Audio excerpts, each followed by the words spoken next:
Today we start a new sermon series. Do you have trouble with relationships? Everybody in here should have at least probably one broken relationship. Somewhere along the line, something has happened and you've got a relationship that is broken, strained, tough, overwhelming, stressing, filled with drama.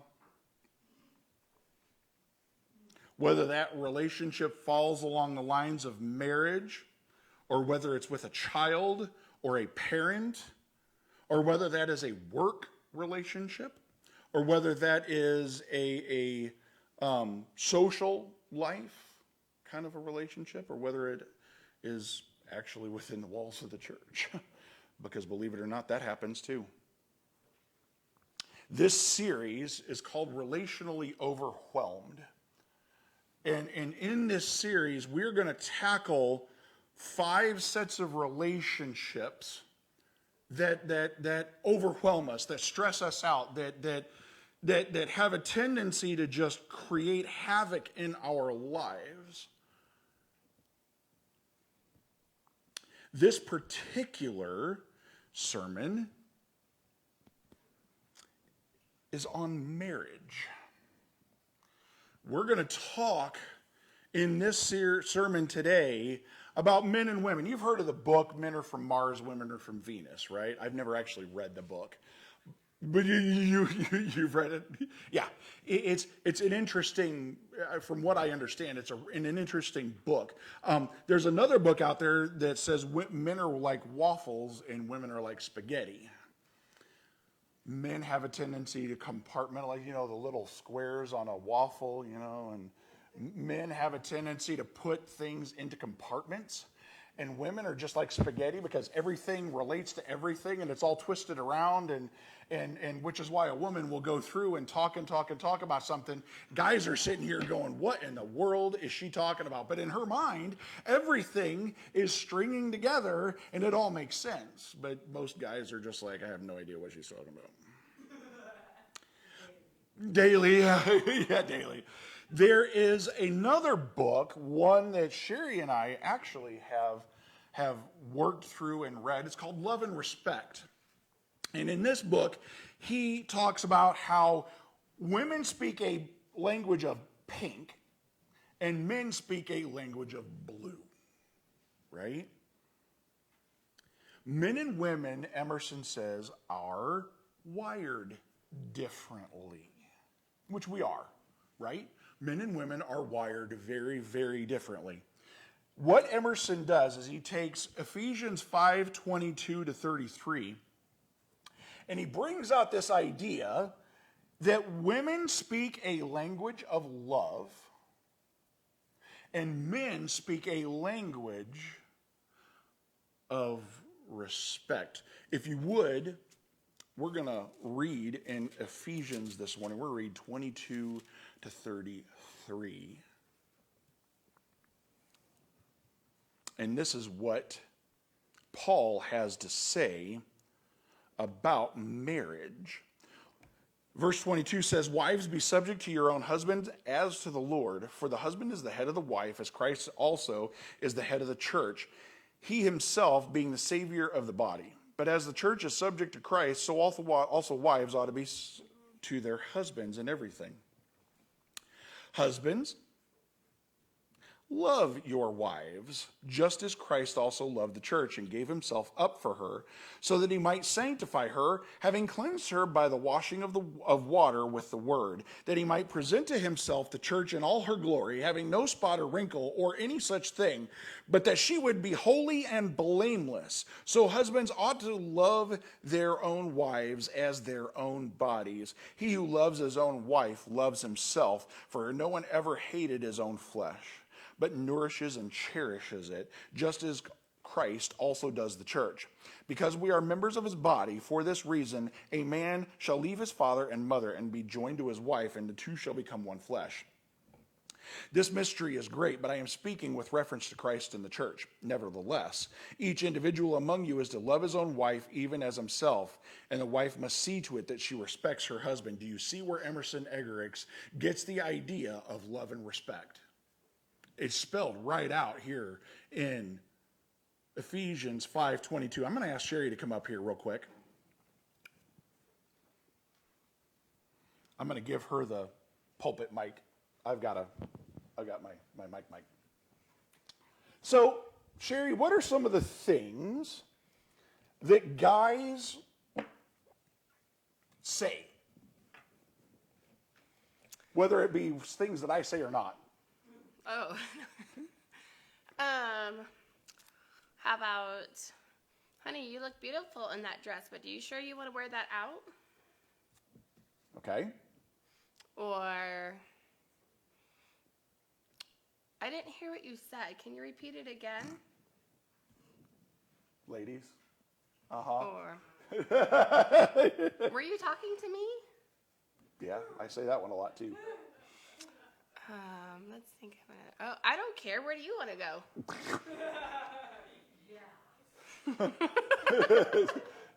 Yeah. That's a guy thing. So on the flip side, men will go and say, I just don't understand women. She uses so many words. I don't understand what she's talking about.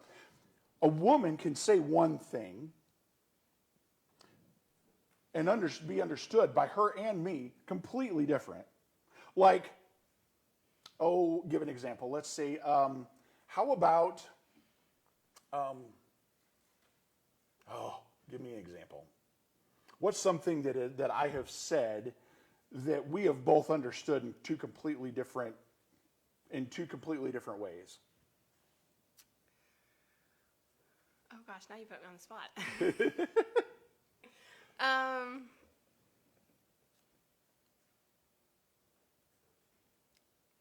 don't know.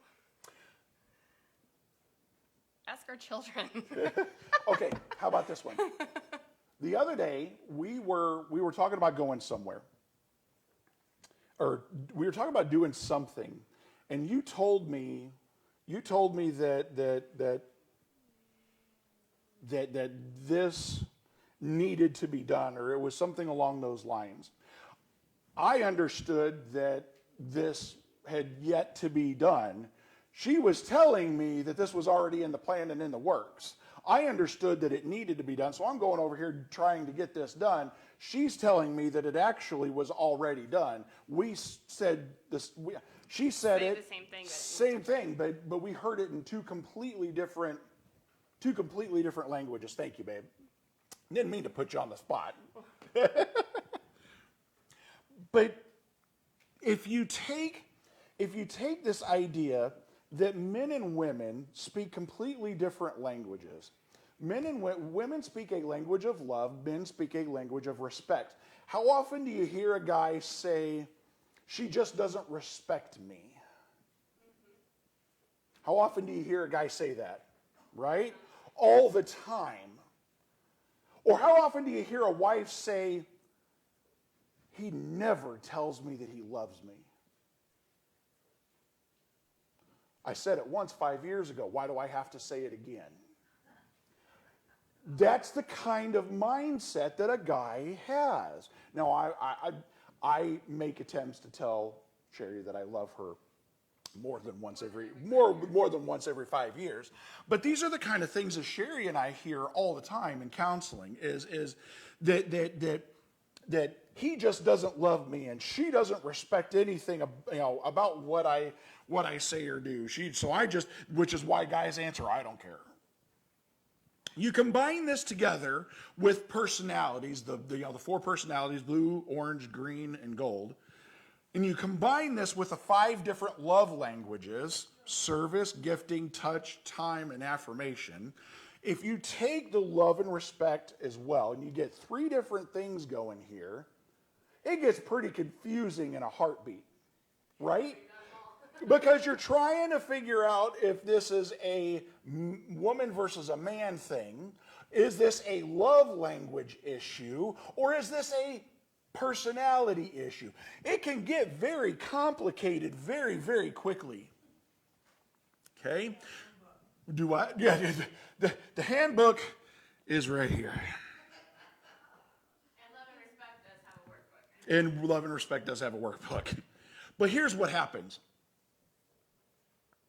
Instead of what Paul says here, in wives, be subject to your husbands, respect, right? That's exactly what that said. Respect your husbands. Husbands, love your wives. There in verse 25. What ends up happening is men end up respecting women and women love men. Neither one ends up getting what they need. Neither one gets what they need. As a matter of fact, what we end up doing is we end up giving our spouse what we need. That's not what they need. They need something completely different. She doesn't need respect. She needs love. She needs tender compassion, mercy, gentleness. She doesn't need respect. Doesn't really desire it either. I don't need someone to tell me they love me 15 times a day. Respect me. Respect. Have respect. And I'm telling you what, more guys than not, I can tell you, will sit here and tell you that the one thing that drives them nuts is a lack of respect. If half of the young kids in this world were mine, they'd have been bent over by knee a long time ago. They need a butt beating. I'm sorry. They're not being parented. That's going to come next week because that's kids and parents, right? Whether your relationship with your kid or your relationship with your parents. But the problem is that the lack of respect in our culture is rampant. And it's because we've gotten away from corporal discipline a long time ago. I'm not telling you to beat and bruise your kids. That is not what I'm saying. But you can give them a healthy swat on the butt to keep them from running out in traffic. Tell you what, Hannah did that one time. We were going into shoe carnival. She's what, Hannah, you were what, 5? You're 3, okay. And she goes running out in the parking lot across traffic lane, because this is a busy plaza in Springfield, and she's just taking off running. And I ran after her, I caught up with her, and I swatted her on the butt. She never did it again. And after I swatted her, I looked at her and I said, there are a ton of cars out here. You go running off into traffic, you're going to get hit and killed. That's not good. You need to stop and you need to hold mom or dad's hand before you go running off into a parking lot. She never did it again. She learned real quick because I got her attention, right? But it's the lack of respect in our culture that drive most men nuts. And honestly, it is the lack of love that drive women nuts, right? So what ends up happening is when men respect women and women love men, what ends up happening is this. Men will go to their buddies and complain about his wife, his girlfriend, or whatever. The woman will go to her girlfriends and gripe about her husband and or her boyfriend. Or her boyfriend. We end up rallying support is what we do. It's called triangling. Yeah, it is. Wife, husband, friends.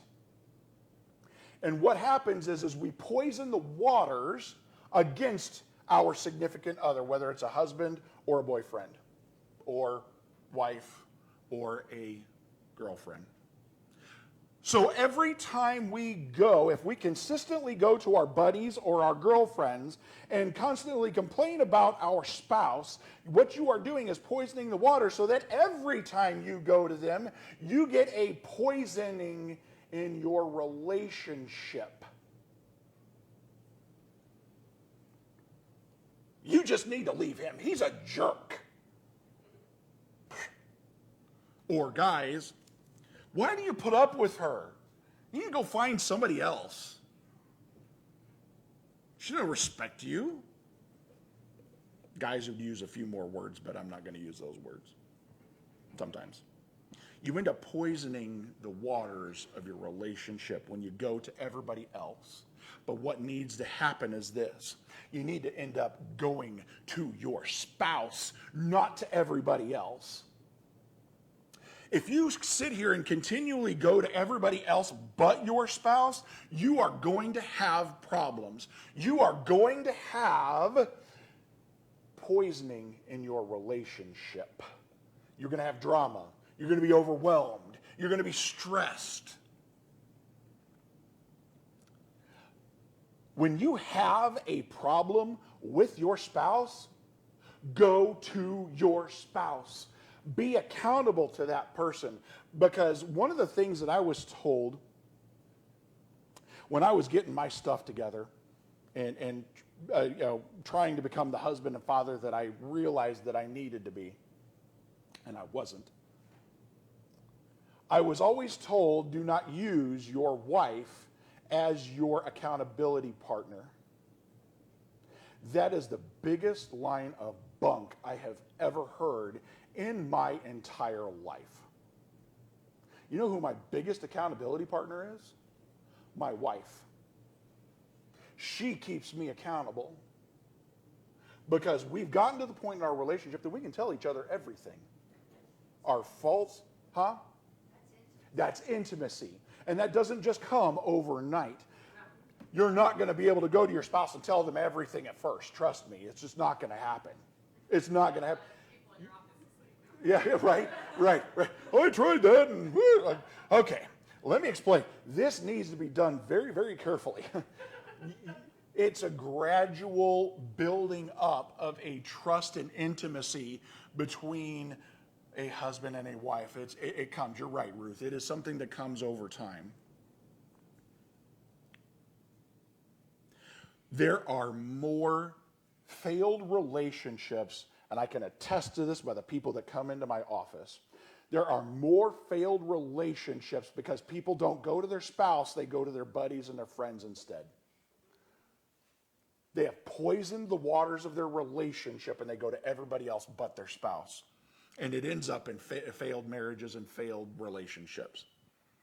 The second principle, instead of loving and respecting based on your needs, find out what and how your spouse needs to be loved and respected.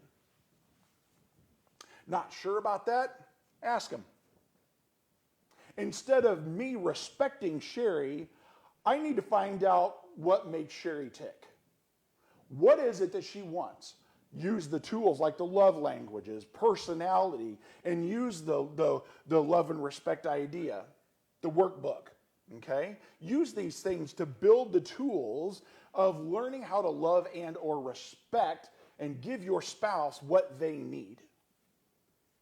In order to do that, here it is again, it's not about you, it's about them. You have to find out what makes them tick. Number 3, mutually submit. That, I think, is maybe a given, but it bears to be said. You need to be mutually submissive because what Paul talks about here in the scripture is a beautiful picture of submission. Wives, submit to your husbands. Husbands, love your wives. This is an idea that it's not about her, it's not about me, it's about us together as a unit. And if Sherry and I are not functioning as a unit, neither will our family. Because You want to know why there are many failed relationships and marriages here in our culture today? It is because the family unit is not a family unit. The marriage is not a marriage because we focus more on kids and career than we do on our marriage. If you want a strong marriage after your kids are grown and gone, ask any one of these people in the back row or anybody who has kids that are raised, ask them and they will tell you that they had to cultivate their marriage as well. They had to do it first, exactly. You have to invest in something if you want it to last. So the other beautiful picture here is if you've watched the low and slow theology things that I'm doing, the low and slow bites is what I call these. Here's the low and slow bite here, okay? This is going to be a little bit deeper than what's on the surface. What Paul is talking about and why it is so important to focus on your marriage first before kids and work and everything else. You want to know why you do that? Because marriage is a picture of Christ and his church. It is a picture of Christ and the church. And when there's problems in the marriage, and when there's problems, when we take marriage and try to define it as something else, this is why gay marriage can't happen. This is why it's such an abomination, because it is taking prophecy and making a mockery of it. That is why it is not right, because it makes a mockery of Christ and the church. A husband and a wife are to be a prophetic picture of Christ and the church. We, as the bride of Christ, are not greater than Christ, are we? Not by a long shot. Therefore, and it's not that a man is greater than a woman. That's not the way it's designed. It's designed to be mutually submissive. But the man is the head of the household. And when he goes and makes a decision for his family, it is not about him. This is about him doing what's best for his family. And if he makes a decision that is based on what he wants rather than what is for the good of the family, then he is in the wrong. Just know there's just no other way about it. A husband is to love the wife as Christ loved the church. I hate to tell you, men, but Christ died for the church. It is the ultimate act of it ain't about you. He gave himself up for her. Do the same for your spouse. Number 4, this one's going to be hard to hear. Realize that the problem may be you if you've got a ton of failed relationships. If you've got a lot of failed relationships, guess what the common denominator in all those failed relationships are? You. Yeah. That one stung me a bit. Ouch. I'm not saying it's all your fault. Don't get that idea. But one of the other things that we have in our culture is a serious lack of responsibility. We still play the blame game in Genesis 3. Well, God, it was this woman you gave me. Really? You're going to blame God for your problems, Adam? Seriously? No. What's the woman do? She blames the snake.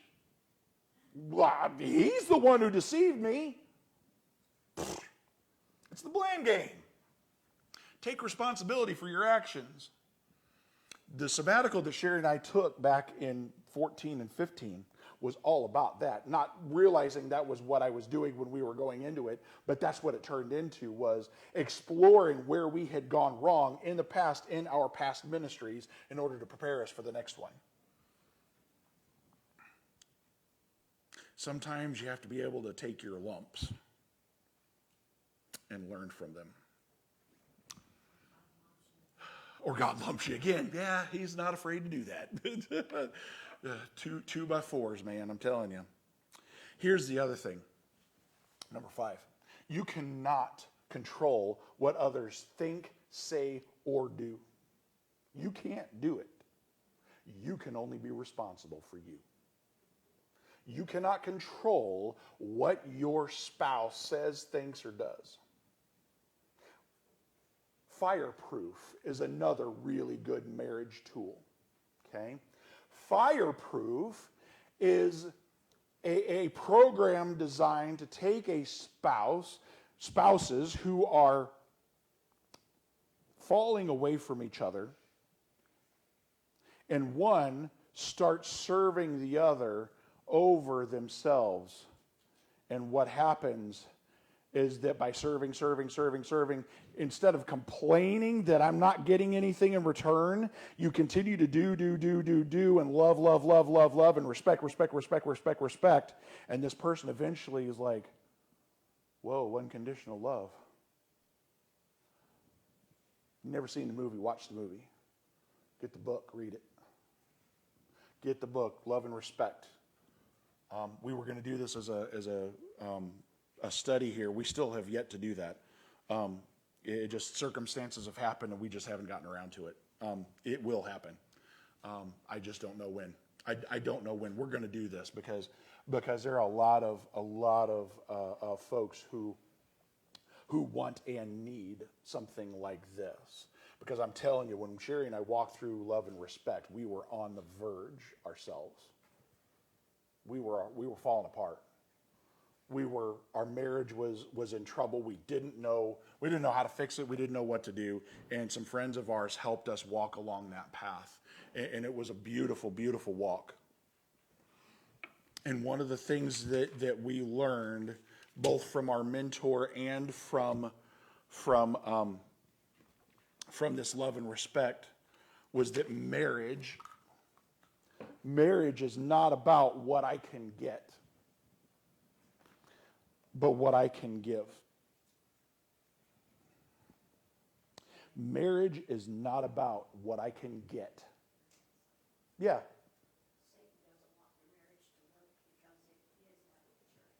Yeah, of course it is. That's why he comes against marriage and the family unit.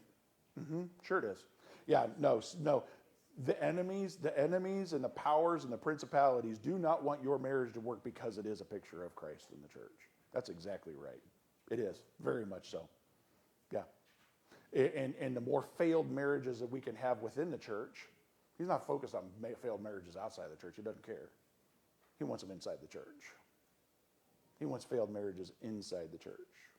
Because if you get a failed marriage inside the church will eventually start splitting itself and or decrease in numbers and die. But marriage is not about what I can get. If you're approaching marriage that way, then you're approaching it wrong. It's not about what I can get, it's about what I can give. Our mentor always explained to Sherry and I that the marriage is a game of outgiving. Who can outgive the other? You know? Because it's not about, it really isn't about getting what I want. And when you understand the principles, Sherry brought this up to me as we were kind of discussing this sermon. She was in my office and she looked at my board that I have at my office where I write all my sermons out on my whiteboards. She goes, I have no idea how you keep all this straight. And I just went through and I explained to her, yeah, I got them all different colors. And she's like, I have no idea how you keep this straight. And I'm explaining this to her. And she goes, one other thing that you need to add to this is your three principle thing. I said, you know what that is? It's been a while since I've reiterated that. But let me reiterate it here again for the sake of marriage. And you can keep this in mind for the rest of this sermon series. Understand that God loves me for me. Understand that God loves your spouse for who they are. And you pray to have the eyes to see your spouse as God sees them. it will change your marriage upside down. It is on every mirror in our house. It's on both bathroom mirrors. It is a constant reminder to pray that God show me the other person the way you see them, because it will upend your life and your relationships. Your relationships will go from being overwhelming, stressed out, and drama-filled to you will just have a complete different change of heart. And you will see people in such a different light. And you will actually weep for their brokenness as well as yours. You really will.